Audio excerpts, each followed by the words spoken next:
Welcome back to silent learning. Akhila miss ആണ്. So yes, നമ്മുടെ അടിപൊളിയായിട്ട് പഠിച്ചുകൊണ്ടിരിക്കുന്നത് നമ്മുടെ ചാപ്റ്റർ ആണ് methods of separation in everyday life എന്ന് പറയുന്നത് അല്ലെ. അപ്പൊ നമുക്കറിയാം ഒരുപാട് സെപ്പറേഷൻ മെത്തേഡ്സ് നിങ്ങൾ ഇതിനോടകം തന്നെ പരിചയപ്പെട്ട് കഴിഞ്ഞിട്ടുണ്ടായിരിക്കും. അപ്പൊ ഓരോന്നായിട്ട് നമുക്കിങ്ങനെ കുഞ്ഞു കുഞ്ഞു വീഡിയോയിൽ എന്ത് ചെയ്യാം, ഡിസ്കസ് ചെയ്യുകയും ചെയ്യാം. അപ്പൊ ഇന്ന് മിസ് വന്നിട്ടുള്ളത് പ്രധാനപ്പെട്ട 3 കാര്യങ്ങൾ മക്കളുമായിട്ട് പറഞ്ഞു തരാൻ വേണ്ടിയിട്ടാണ്. അപ്പൊ നമുക്ക് നോക്കാം അല്ലെ, മക്കൾ എല്ലാവരും വീഡിയോ സ്കിപ്പ് ചെയ്യാതെ കാണുക, കാരണം ഓരോന്നും ഇമ്പോർട്ടന്റ് ആണ്. സോ ആദ്യം തന്നെ നമ്മൾ ഡിസ്കസ് ചെയ്യുന്നത് 2 ആളെ നമ്മൾ ചേർത്ത് വെച്ചിരിക്കുകയാണ്, സെഡിമെന്റേഷൻ ആൻഡ് ഡീകാന്റേഷൻ. എന്താണ് സെഡിമെന്റേഷൻ, എന്താണ് ഡീകാന്റേഷൻ, ഇത് എന്തിനാണ് ഈ സെപ്പറേഷൻ മെത്തേഡുമായിട്ട് ഇതിന്റെ ബന്ധം എന്ന് പറയുന്നത് അല്ലെ. അതിന് നമുക്കൊരു എക്സാമ്പിൾ എടുക്കണം. നമ്മൾ ഇതാ ഇവിടെ ചെയ്തിരിക്കുന്നത് എന്താണെന്ന് വെച്ച് കഴിഞ്ഞാൽ, ഈ പിക്ചറിലേക്ക് നിങ്ങൾ സൂക്ഷിച്ചു നോക്കണേ. ഇതാ നോക്കിയോ, നമ്മൾ ആദ്യം എന്ത് ചെയ്തിരിക്കുകയാണ്, yes, mixture of sand plus water അല്ലെ. വാട്ടറിൽ സാൻഡ് മിക്സ് ആയി എന്ന് വിചാരിക്കുക, കംപ്ലീറ്റ് ആയിട്ട് എന്തായിട്ടുണ്ട്, മിക്സ് ആയി പോയിട്ടുണ്ട്. അപ്പൊ അങ്ങനെയുള്ള അവസ്ഥയിൽ നമ്മൾ എങ്ങനെ ഇതിനെ സെപ്പറേറ്റ് ചെയ്തെടുക്കും? അവിടെ നമുക്ക് യൂസ് ചെയ്യാൻ പറ്റുന്ന 3 മെത്തേഡ്സ് ആണ് ഇന്ന് നമ്മൾ ഡിസ്കസ് ചെയ്യാൻ വേണ്ടി പോകുന്നത്. അപ്പൊ ആദ്യം തന്നെ നമ്മൾ സെഡിമെന്റേഷൻ ആൻഡ് ഡീകാന്റേഷൻ ഒരുമിച്ച് തന്നെ നമ്മൾ പറഞ്ഞു അല്ലെ. സംഭവം എത്രയേ ഉള്ളൂ. സെഡിമെന്റേഷൻ എന്ന് പറഞ്ഞു കഴിഞ്ഞാൽ എന്താ അറിയോ, നമ്മൾ കുറച്ച് സമയം ഈ ഒരു നമ്മുടെ മിക്സ്ചർ ഉണ്ടല്ലോ, ഇതിന് നമ്മൾ ഇങ്ങനെ ഡിസ്റ്റർബ് ചെയ്യാതെ വെച്ചിരുന്നു എന്ന് വിചാരിക്കുക, എന്താ സംഭവിക്കാം? ഇപ്പൊ ഞാനൊരു എക്സാമ്പിൾ നിങ്ങളെടുത്ത് പറയാം. നമ്മളുണ്ടല്ലോ വീട്ടില് ചായ ഉണ്ടാക്കാന്ന് വിചാരിക്കുക. അപ്പൊ ചായ ഉണ്ടാക്കുന്ന സമയത്ത് ചായനകത്ത് നമുക്ക് ഒരുപാട് ടീ ലീവ്സ് ഒക്കെ ഉണ്ടായിരിക്കും അല്ലെ, പ്രിപ്പയർ ചെയ്യുന്ന സമയത്ത്. അപ്പൊ നമ്മൾ എന്താ ചെയ്യുക, കുറച്ച് സമയം നമ്മൾ ആ ചായ നനക്കാതെ വെച്ചിരുന്നു എന്ന് വിചാരിക്കുക. എന്ത് സംഭവിക്കും? കുറെ ടൈം കഴിയുമ്പോൾ ഈ ടീ ലീവ്സ് ഒക്കെ വന്നിട്ട് എന്ത് ചെയ്യാൻ തുടങ്ങും, സെറ്റിൽ ഡൗൺ ചെയ്യാൻ തുടങ്ങും അല്ലെ. അതന്നെ ഇവിടെ സംഭവിക്കും. കുറച്ച് ടൈം കഴിയുന്ന സമയത്ത് ഇതാ നോക്കിയേ നിങ്ങൾ, നമ്മുടെ വാട്ടർ ഇങ്ങനെ മുകളിലും അതുപോലെ നമ്മുടെ സാൻഡ് പാർട്ടിക്കിൾ ഇങ്ങനെ താഴെയായിട്ട് എന്ത് ചെയ്യും, കിടക്കുന്നത് നമുക്ക് കാണാൻ പറ്റും. അതായത് ഈ സാൻഡ് പാർട്ടിക്കിൾ എന്ത് ചെയ്തു, സെറ്റിൽ ഡൗൺ ചെയ്തു എന്ന് നമുക്ക് പറയാം.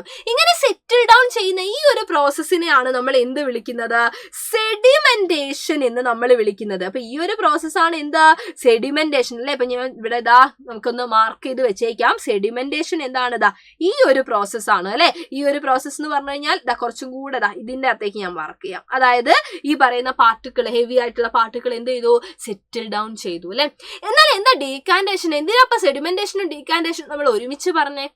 സെഡിമെന്റേഷൻ എന്ന് പറയുമ്പോൾ നമ്മളിവിടെ സെപ്പറേറ്റ് ഒന്നും ചെയ്തിട്ടില്ല, ജസ്റ്റ് ഇങ്ങനെ കിടക്കുവാണ്. പക്ഷെ നമുക്ക് വേറെ വേറെ കാണാനൊക്കെ പറ്റുന്നുണ്ട്. വാട്ടർ മുകളിലും സാൻഡ് താഴെയൊക്കെയാണ് സെപ്പറേറ്റ് ചെയ്തിട്ടാണ് ഉള്ളത്. പക്ഷെ നമ്മൾ എന്ത് ചെയ്തില്ല, കംപ്ലീറ്റ് ആയിട്ട് വേർപെടുത്തിയോ ഇല്ല. അപ്പൊ അടുത്ത നമ്മുടെ മെത്തേഡ് എന്ന് പറഞ്ഞാൽ, ഈ മുകളിലുള്ള ഈ വാട്ടറിനെ മാത്രം നമ്മളിതാ എന്ത് ചെയ്തു, മറ്റൊരു ബീക്കറിലേക്ക് നമ്മളിതാ ഇങ്ങനെ ഒഴിച്ചു കൊടുത്തു. നേരത്തെ ചായയുടെ കാര്യം ആലോചിച്ച് നോക്കിയാൽ നിങ്ങൾ, നമ്മളിങ്ങനെ ഒരു ഗ്ലാസ്സിലേക്ക് ചായ എടുത്ത് ഇങ്ങനെ വെച്ചിരുന്നു കഴിഞ്ഞാൽ അടിയിൽ ഇങ്ങനെ നമ്മുടെ ടീ ലീവ്സ് സെറ്റിൽ ഡൗൺ ചെയ്ത് നമുക്ക് കാണാൻ പറ്റില്ലേ. അപ്പൊ നമ്മൾ എന്ത് ചെയ്യും, വേഗം വേറൊരു ഗ്ലാസ്സിലേക്ക് ആ മുകളിലുള്ള ലിക്വിഡ് മാത്രം ഒഴിച്ചു കൊടുക്കും അല്ലെ. അപ്പൊ ഈ പ്രോസസ്സിനെയാണ് നമ്മൾ എന്ത് വിളിക്കുന്നത്, ഈ പ്രോസസ്സിനെയാണ് നമ്മൾ ഡീകാന്റേഷൻ എന്ന് നമ്മൾ എന്ത് ചെയ്യുന്നത്, വിളിക്കുന്നത്. അപ്പൊ അതിന്റെ ഡെഫിനിഷൻ ഒന്ന് നമുക്ക് നോക്കാം. സംഭവം സിമ്പിൾ ആണ്, ഒന്നുമില്ല. സെഡിമെന്റേഷൻ എന്താണ്, it is the process in which the heavier component of A mixture down at the bottom അല്ലെ. ഹെവിയർ ആയിട്ടുള്ള കുറച്ച് വെയിറ്റ് ഉള്ള ആളുകൾ എന്ത് ചെയ്യുന്നു, നമ്മൾ ഡിസ്റ്റർബ് ചെയ്യാനേ പാടില്ല കേട്ടോ. നമ്മൾ ഇങ്ങനെ മിക്സ് ചെയ്ത് അവിടെ വെച്ച് കഴിഞ്ഞാൽ തന്നെ അത് എന്താവുന്നുണ്ട്, സെറ്റിൽ ഡൗൺ ചെയ്യുന്നുണ്ട്. അപ്പൊ ആ സെറ്റിൽ ഡൗൺ ചെയ്തിരുന്ന ആ ആളിൽ നിന്ന് നമ്മൾ എന്ത് ചെയ്യാണ്, യെസ്, നമ്മുടെ ആ ഒരു ലിക്വിഡിനെ മാത്രം നമ്മൾ എന്ത് ചെയ്യാണ്, വേറൊരിലേക്ക് സെപ്പറേറ്റ് ചെയ്തെടുക്കുകയാണ്. That is decantation. അപ്പൊ സെഡിമെന്റേഷനും ഡീകാന്റേഷനും കൂടെ ചെയ്ത് കഴിഞ്ഞാൽ നമുക്ക് എന്ത് ചെയ്യാൻ പറ്റും, ഈ കാണുന്ന രീതിയിൽ നമ്മുടെ ആ ഒരു മിക്സ് ആയി കിടക്കുന്ന ആളുകളെ സെപ്പറേറ്റ് ചെയ്തെടുക്കാൻ വേണ്ടിയിട്ട് നമുക്ക് സാധിക്കും അല്ലെ.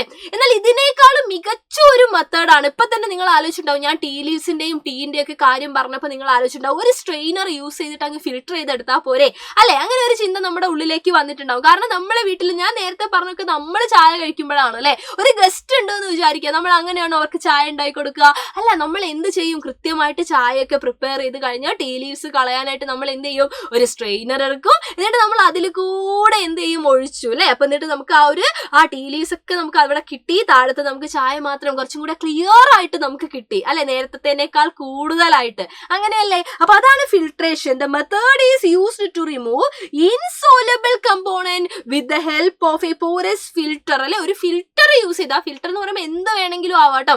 ലാബിലൊക്കെ ആണെങ്കിൽ നമ്മൾ എന്താ, ഫിൽട്ടർ പേപ്പറാ യൂസ് ചെയ്യുക. വീട്ടിലാണെങ്കിൽ നമുക്ക് സ്ട്രെയിനർ യൂസ് ചെയ്യാം. ചില സന്ദർഭത്തിൽ നമ്മൾ ക്ലോത്ത് ഒക്കെ യൂസ് ചെയ്യാറുണ്ട് അല്ലെ, ക്ലോത്ത് ഒക്കെ നമ്മൾ യൂസ് ചെയ്യാറുണ്ട്. ജസ്റ്റ് എന്താണ്, ഇപ്പൊ വാട്ടറിലാണെങ്കിൽ അതിൽ ഇൻസോലബിൾ ആയിട്ടുള്ള ആളുകളെ നമുക്ക് എന്ത് ചെയ്യാൻ പറ്റും, സെപ്പറേറ്റ് ചെയ്തെടുക്കാൻ പറ്റും ഈ പറഞ്ഞ ഫിൽട്രേഷനിൽ കൂടെ. ഇപ്പൊ ചായ ആവുന്ന സമയത്ത് ടീ ലീവ്സ് ആണ് നമ്മൾ എന്ത് ചെയ്തത്, അതിലൂടെ ഫിൽട്ടർ ചെയ്തെടുത്തത്. അപ്പൊ ഇവിടെ നമ്മൾ യൂസ് ചെയ്ത ഫിൽട്ടർ എന്ന് പറയുന്നത് എന്തിനെ ബേസ് ചെയ്തിട്ടുള്ളതായിരിക്കണം, നമ്മൾ ആ ഇൻസോലബിൾ കമ്പോണന്റ് ഉണ്ടല്ലോ അതിന്റെ സൈഡ് സൈസിനെ ബേസ് ചെയ്തതായിരിക്കണം അല്ലെ. അതിനേക്കാളും വലിയ എന്താണ് ഹോളുള്ള സ്ട്രെയിനർ ഒക്കെ നമ്മൾ യൂസ് ചെയ്ത് കഴിഞ്ഞാൽ അതിന്റെ അകത്തൂടെ വീണു പോകില്ലേ. കോമൺ സെൻസ് ആണ് അല്ലെ, നമ്മൾ ചിന്തിച്ചാൽ തന്നെ നമുക്ക് മനസ്സിലാവുന്ന കാര്യമാണ് അല്ലേടാ. അപ്പൊ അതാണ് ഫിൽട്രേഷൻ. അപ്പൊ സെഡിമെന്റേഷൻ ആൻഡ് ഡീകാന്റേഷൻ ഒരുമിച്ച് ചെയ്തു കഴിഞ്ഞാൽ മെത്തേഡ് നല്ലതാണ്. അതിനേക്കാൾ കുറച്ചുകൂടെ ബെസ്റ്റ് മെത്തേഡ് എന്ന് നമുക്ക് പറയാൻ പറ്റും. എന്തിനെ കൊണ്ട്? നമ്മുടെ ഫിൽട്രേഷനെ കൊണ്ട്. ഓക്കെ അല്ലെ. ഇപ്പൊ ഒരു ഫിൽറ്റർ പേപ്പറോ ക്ലോത്തോ സ്ട്രെയിനറോ ഒക്കെ നമുക്ക് യൂസ് ചെയ്യാം. അപ്പൊ method of separation in everyday life എന്ന് പറയുമ്പോൾ ഇതൊക്കെയാണ് നമ്മുടെ നിത്യജീവിതത്തിൽ അല്ലെ, നമ്മുടെ ഡെയിലി ലൈഫിൽ നമ്മൾ യൂസ് ചെയ്യുന്ന പലതരത്തിലുള്ള മെത്തേഡ് എന്ന് പറയുന്നത്. ഇനിയും ഒരുപാട് മെത്തേഡ് നമുക്ക് ബാക്കിയുണ്ട്. അതൊക്കെയായിട്ട് നമുക്ക് വീണ്ടും കാണാം. അപ്പൊ ഞാൻ പറഞ്ഞത് മറക്കണ്ട, നിങ്ങളുടെ ഫ്രണ്ട്സിന് ഷെയർ ചെയ്ത് കൊടുക്കുക, ലൈക്ക് ചെയ്യുക. ആൻഡ് നിങ്ങൾക്ക് ഇതിനകത്ത് ഇന്ന് പഠിച്ചതിൽ ഏറ്റവും ഇഷ്ടപ്പെട്ട മെത്തേഡ് ഏതാണെന്നുള്ളത് കമന്റ് ചെയ്യുക. അപ്പൊ നമുക്ക് വീണ്ടും കാണാം. Thank you so much and by.